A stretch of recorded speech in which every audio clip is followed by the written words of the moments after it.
Assalamualaikum warahmatullahi wabarakatuh. Saya Ahmad Ghazali dari kelas A22 PJJ PAI YIN Syekh Nurjati Cirebon. Kali ini saya akan memaparkan atau merangkum dari makalah kelompok 2, yakni mata kuliah Cirebon Studies dengan judul Islamisasi di Cirebon. Sebelum lahirnya Cirebon sebagai kota seperti saat ini, Cirebon adalah sebuah pedukuhan yang berkembang menjadi negeri, kemudian menjadi sebuah kerajaan.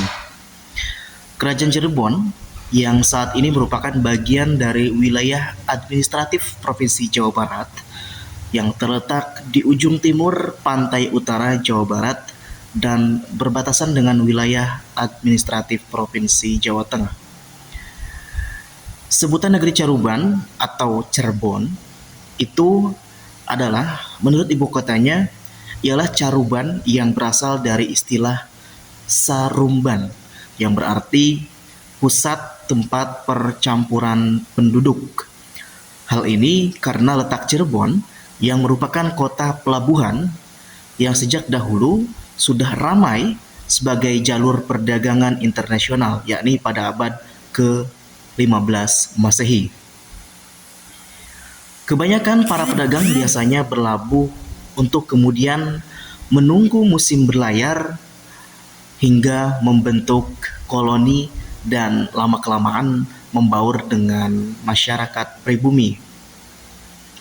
Letak Cirebon sebelum kekuasaan Islam memimpin adalah di bawah kekuasaan Kerajaan Galuh yang berada di bawah kerajaan besar yakni Pajajaran.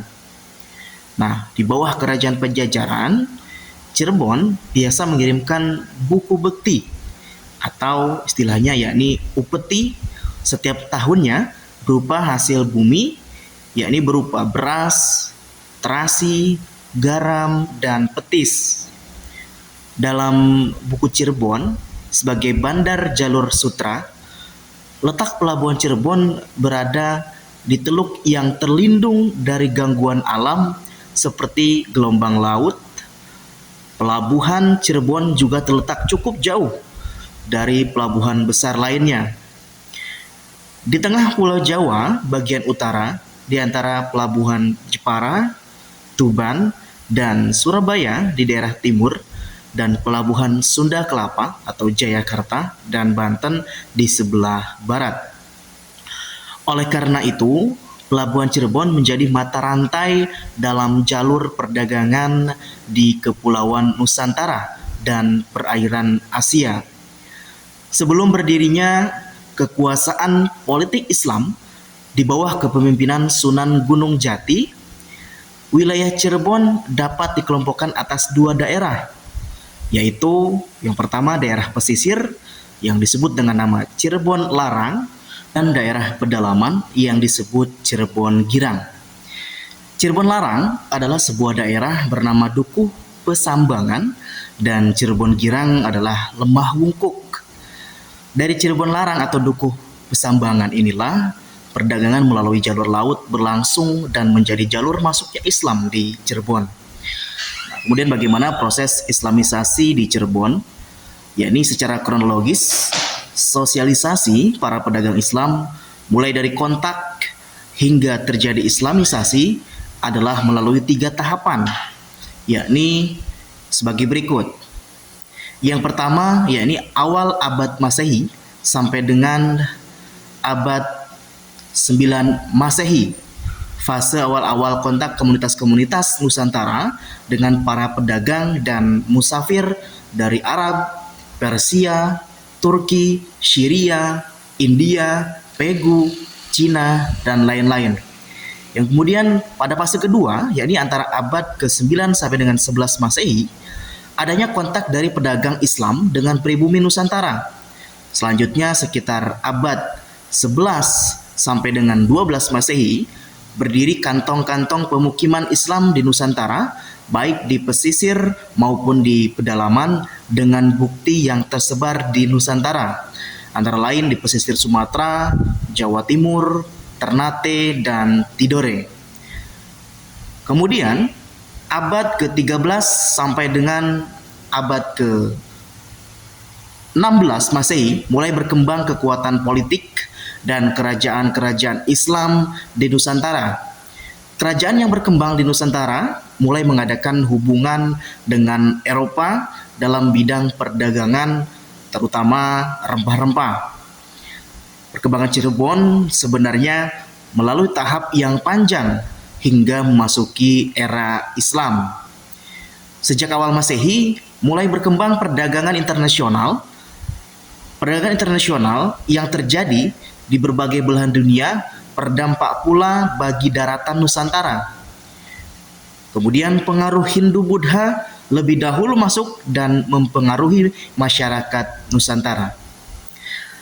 Hingga pada abad ke-15, Cirebon berubah menjadi sebuah kerajaan Islam yang berdaulat di Nusantara. Menurut sumber dari manuskrip Babat Cirebon, Purwaka Caruban Nagal, dan Negara Kertabumi, pendiri kerajaan Cirebon adalah Sunan Gunung Jati, seorang tokoh Islam yang dikenal menjadi salah satu anggota dari Wali Songo. Dalam buku Cirebon, dari kota tradisional ke kota kolonial, dijelaskan adanya pembukaan lahan untuk pemukiman para pedagang muslim sebelum era Sunan Gunung Jati. Menurut sumber di atas, dapat ditarik kesimpulan bahwa sebelum kerajaan Cirebon berdiri di bawah kekuasaan Sunan Gunung Jati, yakni pada tahun 1479 Masehi, sudah ada pemukiman Islam di Cirebon. Kuwu Cirebon yang diberi kuasa oleh Raja Pajajaran menggambarkan bahwa tetap ada toleransi kepada para pedagang muslim yang menetap di Cirebon, hingga akhirnya membaur dengan masyarakat pribumi.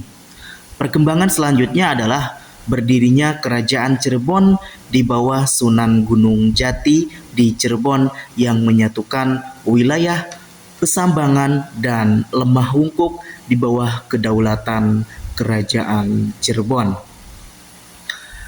Perkembangan Nusantara menurut data prasejarah setelah masa Hindu-Buddha adalah masa Islam.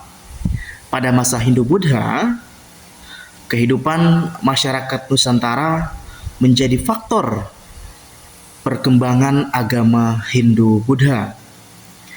Masuknya agama baru mempengaruhi berbagai bidang kehidupan.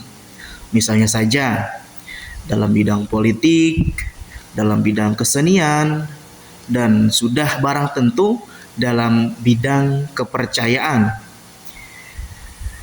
Pada masuknya pengaruh Islam pun tidak jauh berbeda dengan masuknya agama Hindu, yakni melalui jalur yang beragam, antara lain dari jalur perdagangan, jalur pendidikan, pernikahan, dan lain-lain.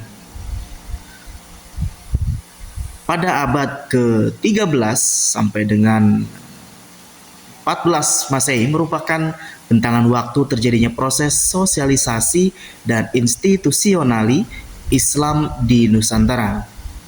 Pelabuhan Muara Jati menjadi pintu masuk Islam di Cirebon, di mana menjadi pelabuhan yang strategis bagi perdagangan internasional.